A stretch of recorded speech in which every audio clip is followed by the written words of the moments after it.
Hasta mediados del siglo XX, el filete en el plato se consideraba como un símbolo de prosperidad. La carne es fuerza vital, se escuchaba en las campañas publicitarias.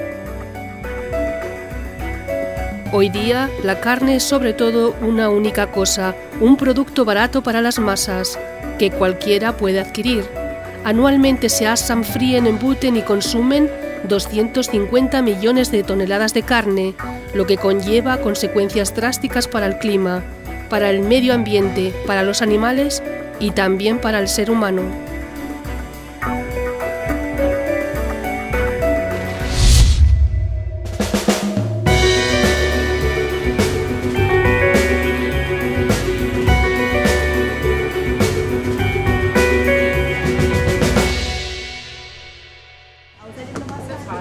Desde el punto de vista nutritivo, la carne, según de qué clase sea, consta de hasta un 10% de grasa, aproximadamente un 20% de proteínas y un 70% de agua. Además de ello, contiene hierro, potasio y sodio, así como vitamina A, B, D y K. Son, por tanto, sustancias que nuestro organismo necesita para vivir. Sin embargo, ¿significa esto automáticamente que el consumo de carne es sano?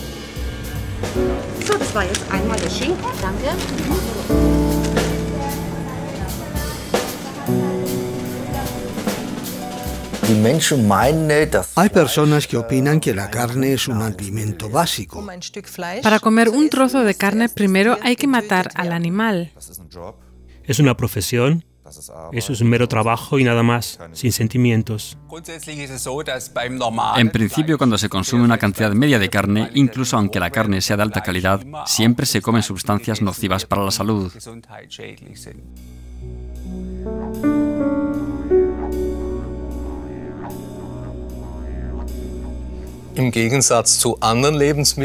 A diferencia de otros alimentos, la carne es un cadáver. Es un trozo de cadáver.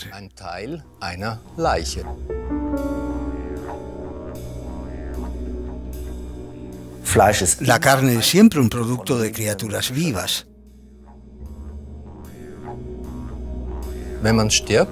Al morir, la carne se vuelve rígida. Es lo que se llama la rigidez cadavérica. Al cabo de cierto tiempo se vuelve a ablandar. Es algo que se conoce en una carnicería. Se dice que la carne vuelve a ser comestible.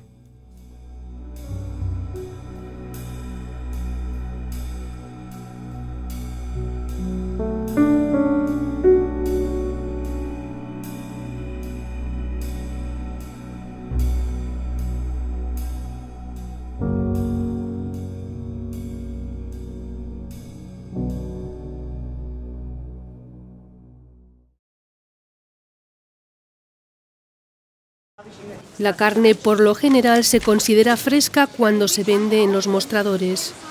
Mientras que en el año 1950 se consumían anualmente una media de 26 kilos de carne por persona, actualmente se consumen ya más de 60 kilos por persona al año. ¿Es posible que tal aumento no tenga consecuencias? La doctora en medicina Anna-Marie Gros en su trabajo se ve diariamente confrontada con enfermedades que tienen que ver con la alimentación. Cada vez acuden más pacientes con enfermedades cardiovasculares, con tensión alta, exceso de peso o diabetes mellitus. Enfermedades de las articulaciones y las enfermedades tumorales también aumentan a pesar de los adelantos de la medicina moderna. Estas enfermedades aumentan a la par que el consumo de carne.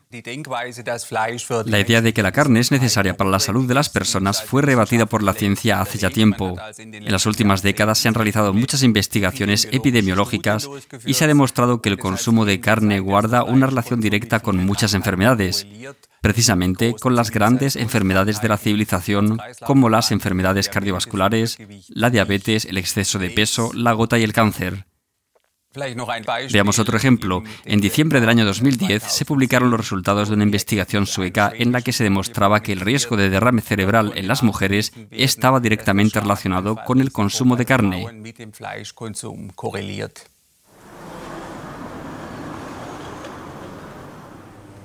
El doctor Hans-Günther Kugler es director de un laboratorio de micronutrientes. Uno de sus libros se titula Come vegetariano y olvida las enfermedades, porque entre tanto ya se sabe que las enfermedades de la sociedad de consumo suponen el 30% de los gastos totales del sistema sanitario, con tendencia a seguir aumentando. El consumo de carne está directamente relacionado con la obesidad. Es un hecho que la gente se vuelve cada vez más obesa. Según cálculos de la Organización Mundial de la Salud, actualmente hay 1.700 millones de personas obesas y la obesidad es uno de los principales factores de riesgo de la diabetes tipo 2 y correspondientemente también asciende el número de diabéticos. Por tanto, actualmente tenemos aproximadamente 285 millones de diabéticos. Y el consumo de carne es sin duda un factor importante que contribuye a esta enfermedad.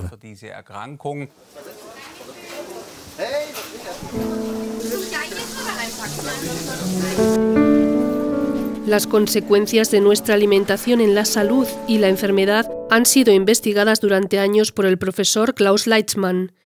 El director emérito del Instituto de Ciencias de la Alimentación de la ciudad alemana de Gießen es autor de varios libros de texto, algunos de los cuales son obras fundamentales en materia de alimentación humana. Considerando en conjunto todos los alimentos cárnicos, se puede comprobar que efectivamente en parte constan de sustancias nocivas para nuestro estilo de vida actual, es decir, el colesterol se encuentra solo en los alimentos cárnicos. Las grasas saturadas se encuentran predominantemente en los alimentos de origen animal. También por lo general y de promedio, en los alimentos de origen animal se encuentran más purinas, las que por último a través del metabolismo pueden producir gota. En mi consulta médica observo frecuentemente una relación directa entre las enfermedades de las articulaciones y el consumo elevado de carne. Las dolencias de las articulaciones hacen que las personas tengan que consumir muchos analgésicos o que tengan que caminar con muletas o con un andador. Hay más de 100 estudios que se ocupan con la pregunta de qué efecto tiene el consumo de carne en la aparición de tumores. Y lo que mejor demostrado está es su relación con el cáncer de recto y el cáncer de intestino grueso. La cantidad de carne, es decir, la dosis diaria, es la que determina el riesgo. El segundo tipo importante de tumor es el cáncer de estómago, en cuyo caso se ha demostrado que con un consumo de 100 gramos de carne al día puede elevarse en un factor aproximado a 5 el riesgo de contraer cáncer de estómago. Argentina y Uruguay están entre los países de mayor producción y consumo de carne vacuno de la Tierra. Y justamente estos países cuentan también con el mayor índice de cáncer de mama y de intestino. No es una prueba, pero es un indicio. El doctor Hans-Günther Kugler analiza las posibles causas. Hay diferentes sustancias que favorecen el crecimiento de tumores. Por ejemplo, el hierro en la hemoglobina favorece la formación de radicales libres y los radicales libres perjudican al ADN. Luego hay también asociaciones llamadas heterocíclicas, aminos aromáticos, que surgen, por ejemplo, al asar y al freír la carne. Y esas asociaciones conducen luego a mutaciones en la herencia genética, lo que por su parte puede producir cáncer.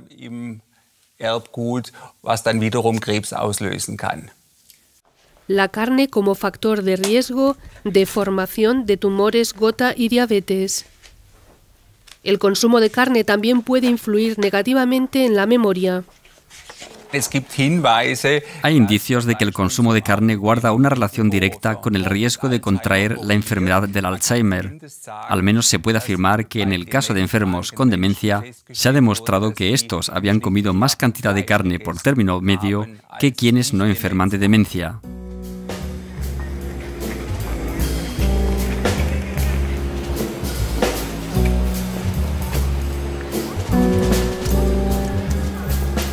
Por tanto, desde un punto de vista médico, se puede decir que la frase «la carne es fuerza vital» es una afirmación imprudente y además absurda.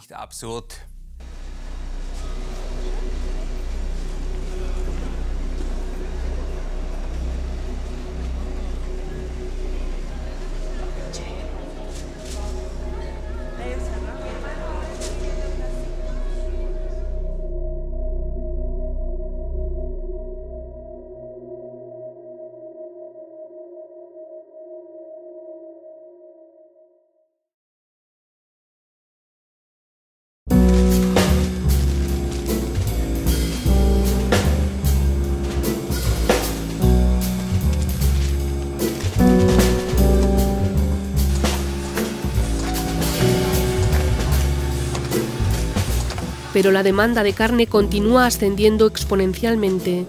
Actualmente se consumen en todo el mundo 250 millones de toneladas al año. Ya en el año 2050 este número llegaría a duplicarse, según pronostica la Organización Mundial para la Alimentación. Henning Steinfeld es director del sector de la política ganadera. El aumento de la demanda de carne se incrementa aún más por la población mundial que está aumentando constantemente. Sin embargo, la carne es especialmente inadecuada para alimentar a la creciente población mundial. El aumento de la demanda se cubre con animales que han de ser alimentados principalmente a base de cereal. La transformación de cereal en carne no se hace de forma especialmente eficiente. Por tanto, se producen grandes pérdidas. Esto ha llevado a que aproximadamente una tercera parte de la cosecha cereal mundial se emplee como forraje.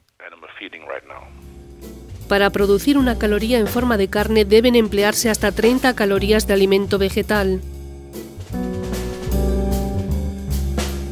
La mayor parte de la energía alimenticia se pierde por el metabolismo animal, en los vacunos hasta más del 90%. Sin este desvío a través del estómago del animal, con la misma cantidad de soja y de cereal, podríamos alimentar a aproximadamente 10 veces más personas. El incremento del consumo cárnico hace que los precios se disparen. Debido a los precios tan altos, es difícil para los pobres abastecerse suficientemente de alimentos. 6 ovejas, 8 vacas, 25 conejos, 33 cerdos y 720 gallinas. Este es el promedio de animales que consume el europeo en el curso de su vida.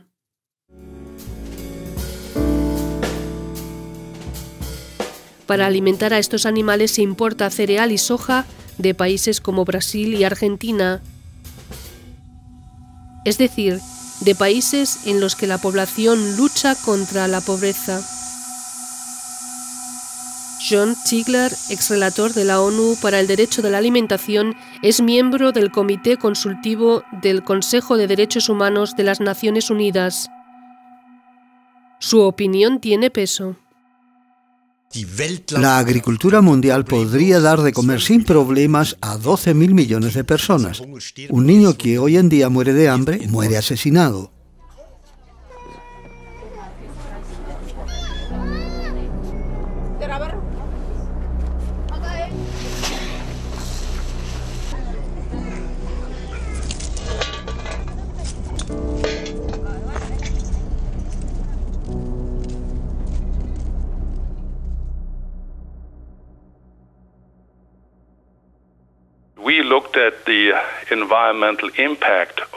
Hemos investigado los efectos de la producción ganadera global sobre el medio ambiente, especialmente las emisiones que afectan al clima, el consumo de agua y la biodiversidad.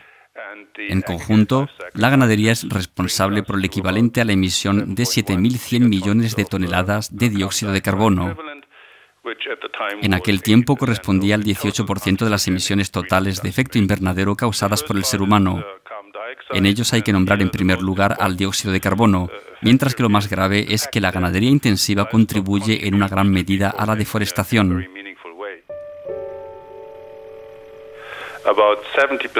El 70% de las superficies afectadas por la deforestación en América Latina han sido transformadas en pastos.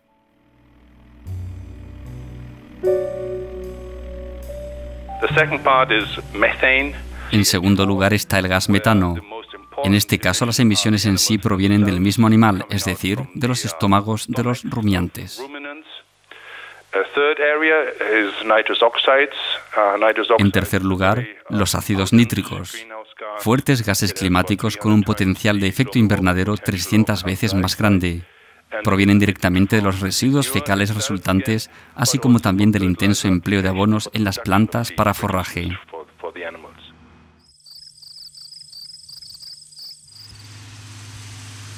En 2006, Steinfeld publicó el informe de las Naciones Unidas titulado Livestock's Long Shadow, o La larga sombra de la ganadería. De este modo se supo por primera vez a nivel mundial qué parte tenía solo la ganadería en la producción de gases perjudiciales al clima. Las emisiones anuales de gas de una vaca europea son por promedio equivalentes a los de un automóvil de tamaño medio. Para producir un solo kilo de carne se emplean hasta 20.000 litros de agua. Se destruyen irreversiblemente 50 metros cuadrados de selva. La contaminación ambiental que causa un kilo de carne equivale a 250 kilómetros de viaje en automóvil. Frente a estos datos, los protectores del clima exigen que se suspendan las subvenciones estatales a la producción cárnica.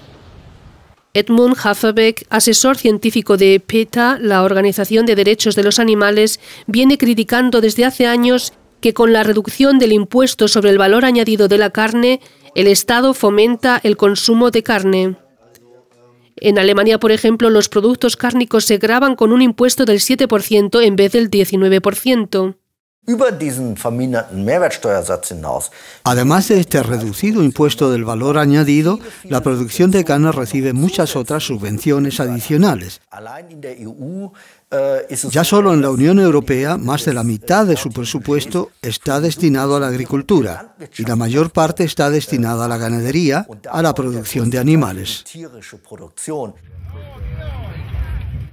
Muchos ciudadanos no están de acuerdo con la actual política agraria y expresan abiertamente su desacuerdo.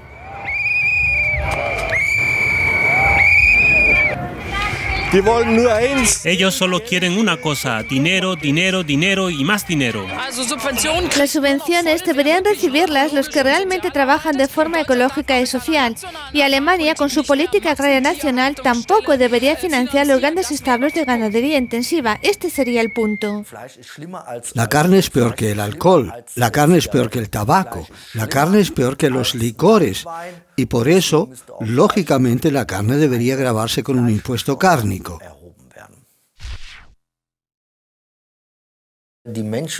La gente opina que la carne es un alimento básico, es decir, que se cuenta como un componente de la dieta humana. Esto es una equivocación y una falsa doctrina. Esto lo ha constatado incluso un tribunal supremo alemán, que ha dicho que la carne no es un componente necesario de la alimentación humana. Desde luego que la carne no es un alimento en el sentido estricto, porque no es de necesidad vital.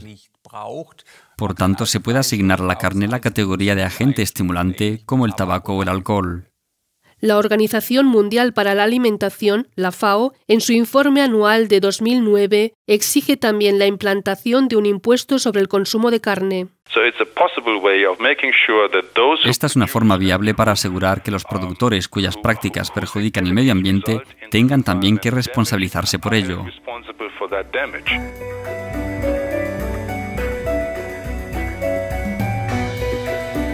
El cambio climático avanza al margen de esta discusión. Globalmente, la década entre los años 2000 y 2009 ha sido la década más calurosa medida, seguida por la década del 1990, que a su vez fue más calurosa que la de 1980. No se ha visto aún un cambio.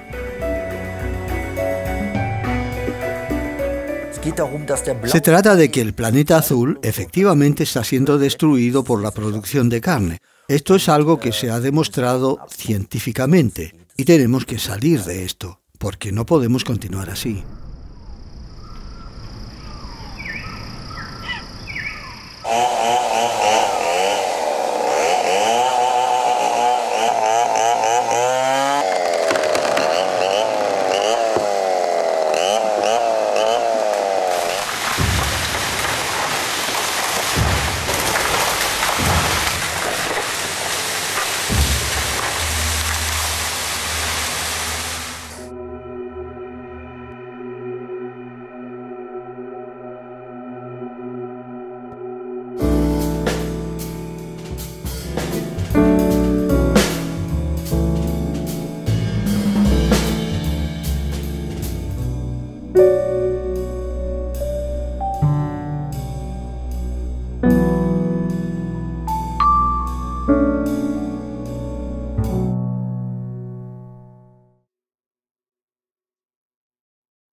Un europeo come al año aproximadamente un promedio de 65 kilos de carne, pero ¿qué sucede antes de que el filete llegue al plato?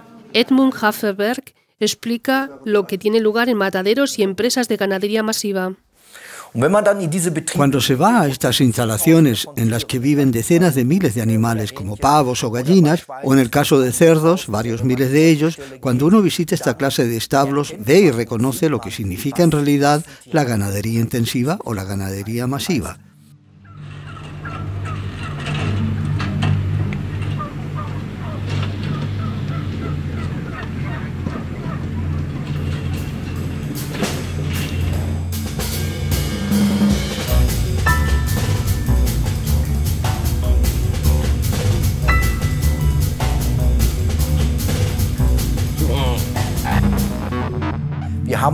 Hemos visto animales pudriéndose en instalaciones ganaderas de pavos y de gallinas, animales que yacen allí entre sus congéneres ponedores que simplemente se dejan allí y se pudren durante semanas. La tasa de mortalidad es de hasta un 10%, lo que significa que en el transcurso del periodo de alimentación de cría simplemente se mueren.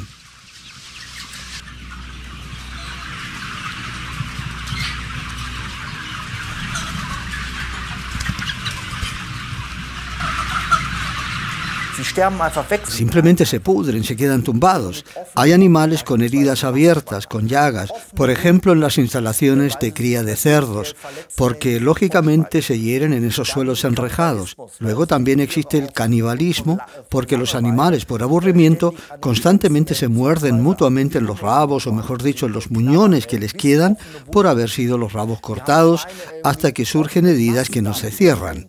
Hemos visto cerdos con los intestinos colgando. A estas empresas no va ningún veterinario y trata a estos animales, porque simplemente económicamente no es rentable.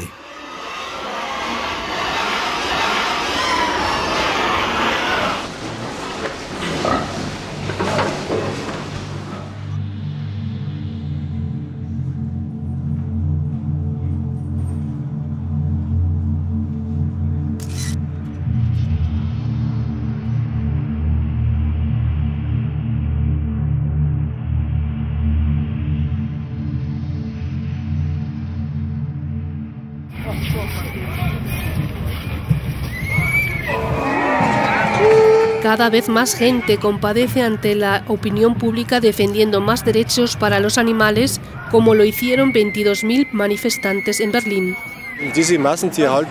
La ganadería intensiva es una auténtica tortura de animales, es una porquería. Y que luego se vende esa carne para que la coman los seres humanos, no encuentro palabras para expresar esto.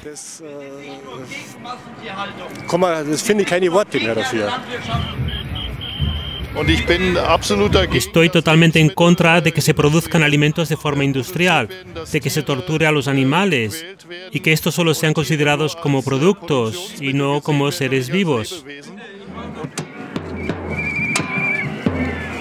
¿La crianza masiva de animales debería pertenecer pronto al pasado? El escritor y periodista alemán Hans Ulrich Krimm lo duda. Ha creado un pool de información sobre temas de alimentación y de salud y dirige una mirada detrás de los bastidores de la industria de la alimentación. No es que la situación que tenemos sea así por casualidad, sino que la situación es así porque muchos están interesados en que sea así.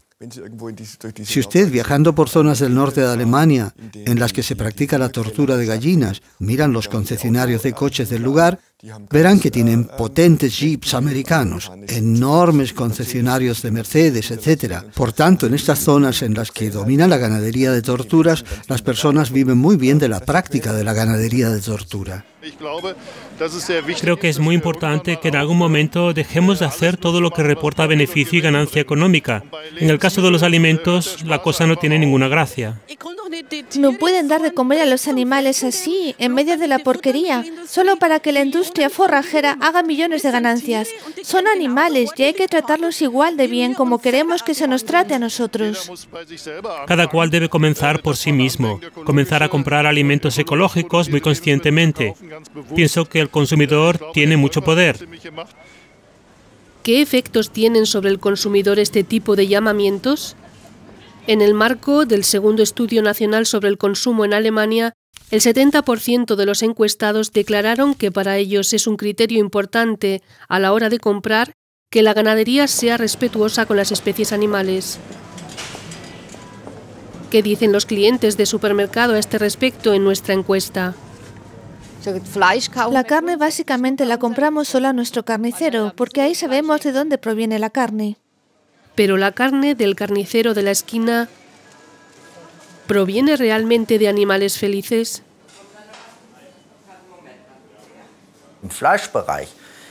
En el ámbito de la carne, el 98% de los productos cárnicos ofertados proviene exclusivamente de la ganadería convencional. Solo un 2% proviene de la llamada ganadería biológica, y también la ganadería biológica es ganadería intensiva, solo que algo mejor y con un forraje algo diferente, pero nada más. Y por eso todo el mundo debe comprender que los productos cárnicos normales son productos de ganadería intensiva, masiva. ¿Cambiaría el comportamiento del consumidor si en el envase, en lugar de animales felices, se mostrara la drástica realidad? ¿Qué piensan sobre una propuesta así? Repele, ¿no? Creo que no lo encontraría tan apetitoso. Asqueroso, repugnante. Y en ese caso tampoco lo compraría. En el año 2011, el presidente de la Asociación Federal Alemana para la Protección de la Naturaleza, el catedrático Dr. Hubert Weiger, hizo la propuesta: las condiciones de la explotación de animales deben figurar en las etiquetas de los productos cárnicos. Me parece bien. Deberían ser fotos de los establos de los que vienen. Yo lo encuentro bien, muy bien. La ganadería intensiva no es nada buena, no es sana. Hace enfermar a los animales y creo que también a los consumidores.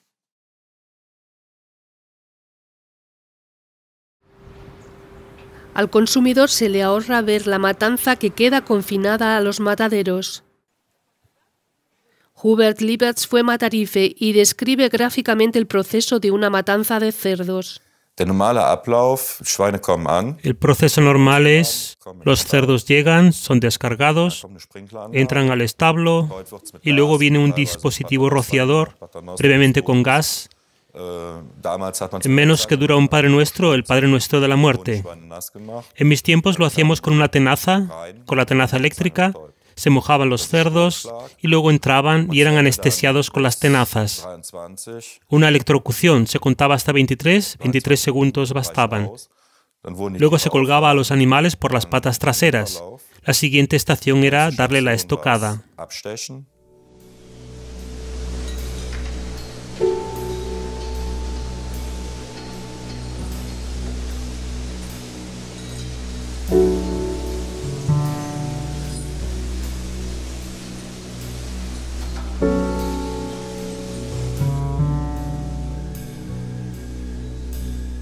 En un matadero alemán medio se despachan 200 cerdos por hora. El proceso de trabajo es racional y totalmente estructurado. El establo, el matadero, los frigoríficos y la planta de aprovechamiento de los intestinos están directamente unidos.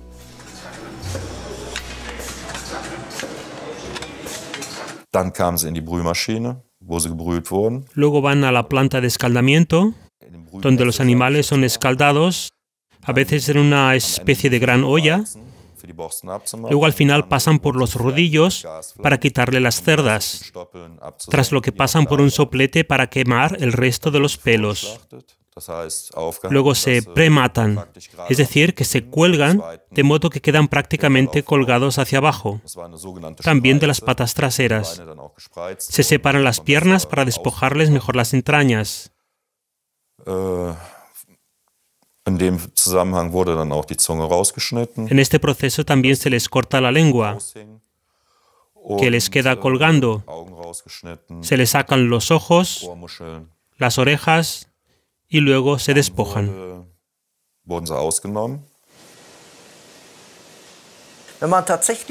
Si los mataderos se abrieran realmente al público, a un gran número de personas, yo diría que la mayoría de la población dejaría de comer carne para siempre, porque lo que sucede en los mataderos es horrible.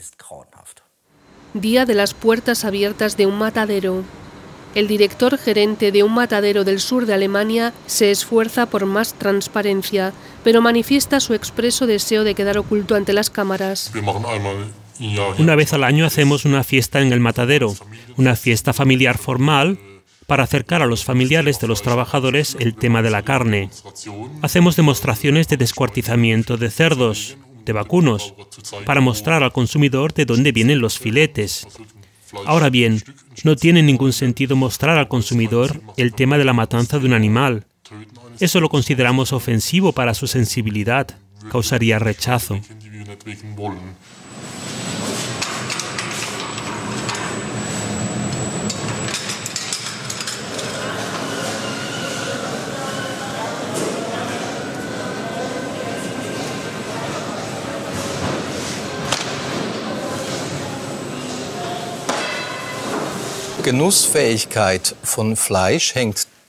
El disfrute de la carne está muy relacionado con el hecho de que en el músculo no hay sangre. Normalmente se come carne de músculo y por eso no se mata del todo al animal antes de descuartizarlo. Se suele hablar de anestesia. Prácticamente se destrozan células cerebrales. Aquí en el caso de este vacuno arriba, en la zona de la frente, luego se cuelgan de las patas traseras, se secciona la arteria y se deja que el corazón de sangre bombee toda la sangre hacia afuera. Esto es muy importante en el oficio del matarife, que todas las arterias estén vacías de sangre. En otro caso, la carne sería incomestible.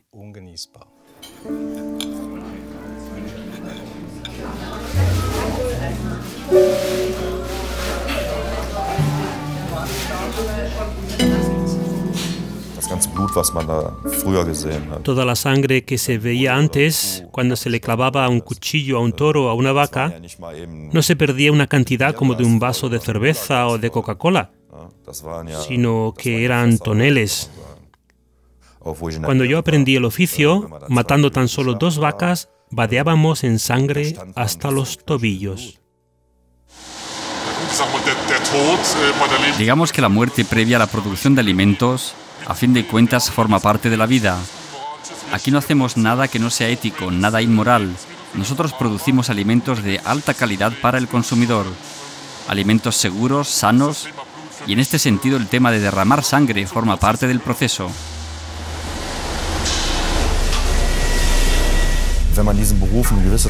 Cuando se ejerce esta profesión durante cierto tiempo, uno se embrutece si se queda solo en la tropa de matarifes. Simplemente uno se embrutece.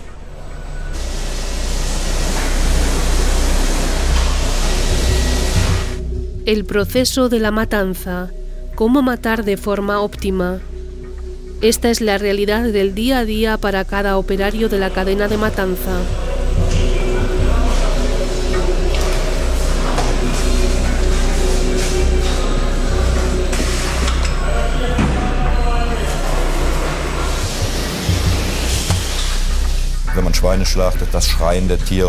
Cuando se matan cerdos, los gritos de los animales cuando le miran a uno, las vacas con sus grandes ojos, hay veces en las que uno se dice a sí mismo, por favor, no, esto no lo puedo hacer por mucho tiempo. Entonces, o bien sigues haciéndolo y acabas como la mayoría, o lo dejas. Y bueno, uno ya ve que no era poco dinero el que cobraba, pero hay que compensarlo de algún modo. Antes recuerdo que muchísimos tenían problemas con el alcohol.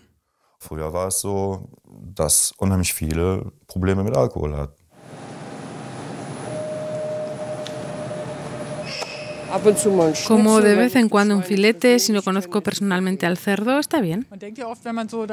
Cuando se come carne tampoco se piensa en que eso fue un animal. ¿O qué piensan ustedes cuando comen carne? No, no se piensa en eso, pocas veces.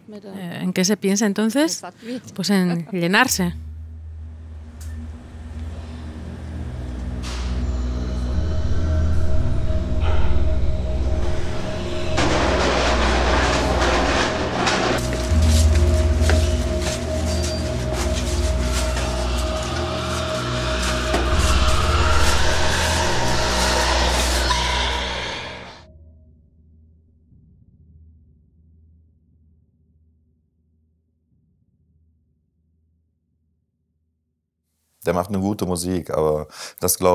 Él hace buena música, pero lo que dice no creo que sea suficiente, porque el ser humano tiende a reprimir cosas.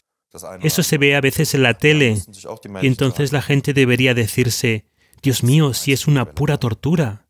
¿Y qué sucede? Nada. Y luego se van a comer, se comen un filete, o van al bar de la esquina y se sirven chorizo, jamón, etc.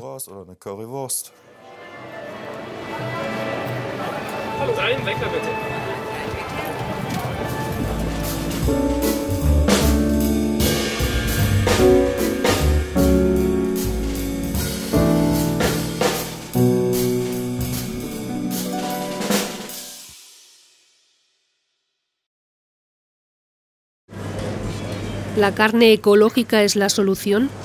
Al fin y al cabo, el etiquetaje de ecológico promete mejores condiciones de manutención y mejor forraje para el animal.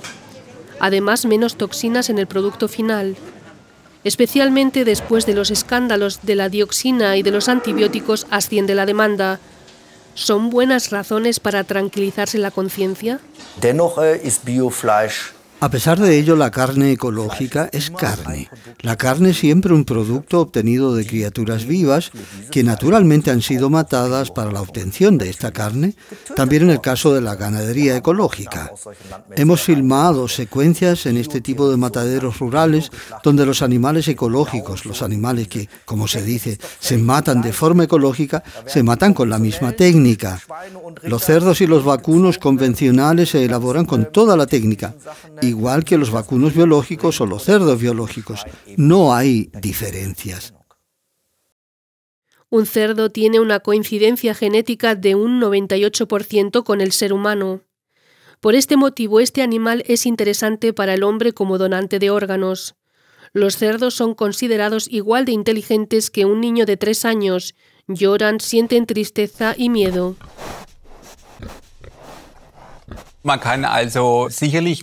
De ningún modo se puede torturar a animales y luego creer que la carne obtenida de ello es sana. Existe un principio muy sencillo, una ley natural muy sencilla que conocemos de las ciencias y que dice acción es igual a reacción. Es la ley de causa y efecto. La lucha con la muerte y el miedo a la muerte de los animales hacen que en el cuerpo del animal aumente la segregación de hormonas del estrés. Un estudio de Grecia, el estudio de Ática, demuestra que hay una ostensible relación directa entre el consumo de carne y el miedo. En este estudio se investigó cómo el consumo de carne tenía un efecto sobre el estado psíquico. Se manifestó que el consumo de carne tenía una relación directa con el desasosiego en la mayoría de las mujeres. En mi consulta hago experiencias parecidas. Hay pacientes que dicen que cuando comen mucha carne están más irritables, más agresivos.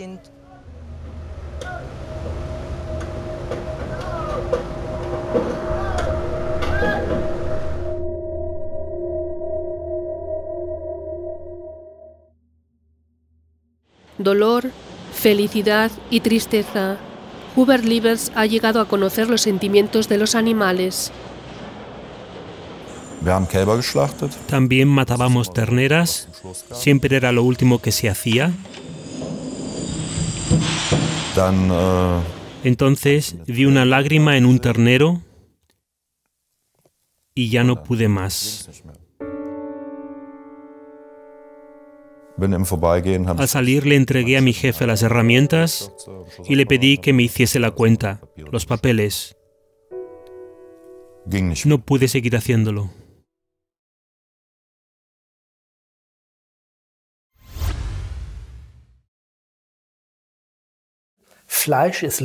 La carne es vital para el productor de carne, pero no para la población. Muchas personas ya son conscientes de las ventajas de la alimentación vegetariana. Encuestas hechas en Alemania en julio de 2010 han dado como resultado que el 51% de los alemanes quieren comer menos carne en el futuro.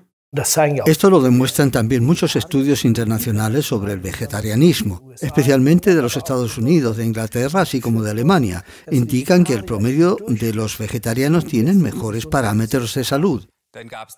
En Alemania se hizo también el famoso estudio del Centro de Investigación contra el Cáncer sobre el vegetarianismo. En este estudio se investigó durante 21 años cuáles son los efectos del consumo de carne. Resultó que con el aumento del consumo de carne también se incrementaba la tasa de mortalidad. En pocos casos tienen exceso de peso, raramente tienen un nivel elevado de colesterol. La tensión sanguínea está en ámbitos normales, los valores del hígado son mejores. En un promedio todo es mejor. Quien quiere hacerse vegetariano ya no es marginado. Ahora para empanarlo lo hacemos como siempre. Claro está, la pregunta es si se puede rebozar sin huevo.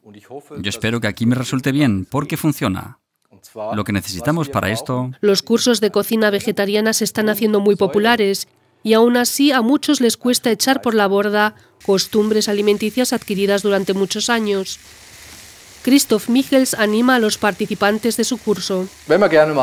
Cuando a uno le ha gustado comer carne, le gustan también los sabores fuertes. Por eso, precisamente en la primera fase del cambio de dieta, condimenten bien sus platos. Hacen todo lo que puedan, sazonen y condimenten intensamente. Cocinen las verduras de la misma forma como cocinaban la carne. Ahora se lo voy a demostrar.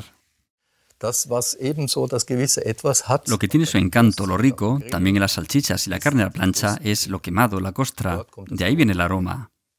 Ahora tenemos la posibilidad de asar las verduras del mismo modo. Podemos freír, podemos rebozar. Tenemos abiertas todas las posibilidades de generar esos factores de sabor, que no son idénticos, está claro, pero son tan parecidos que me digo, esto es un buen plato. Con buen sabor, muy intenso. Sin embargo, ¿el ser humano como antiguo cazador y recolector no ha comido carne desde siempre?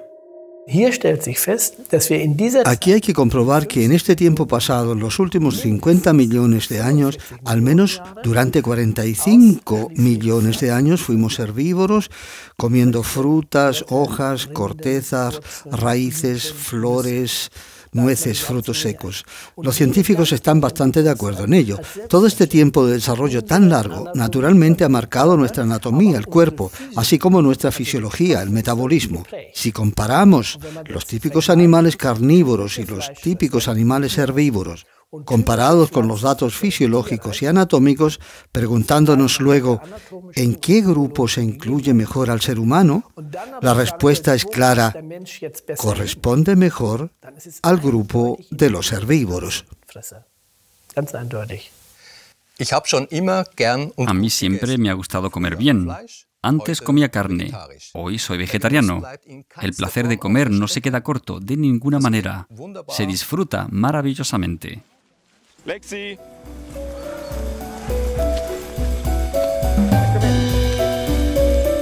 Charlie. 1 und 1 ist. Charlie, eres un buen chico.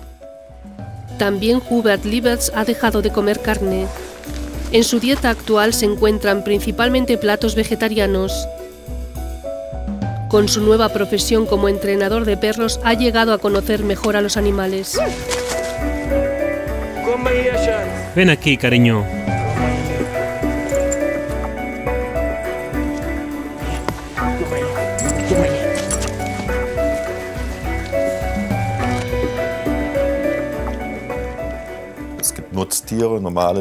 Se habla de animales útiles, de animales normales, pero a mi modo de ver, cada animal tiene sentimientos. Puede percibir dolor, solo que un animal no lo puede expresar igual que un ser humano.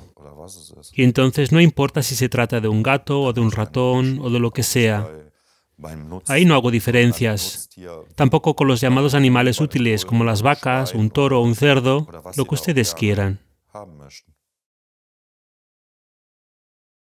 Queda claro que no le agrada recordar su antigua profesión. Estoy muy contento de no ser ya matarife. Soy feliz con lo que hago, con mi trabajo. Estoy contento y me va bien. ¿Pero qué le pasa al perro, que no tiene patas? Pero muy pequeñas. Y por la noche duermo con buena conciencia.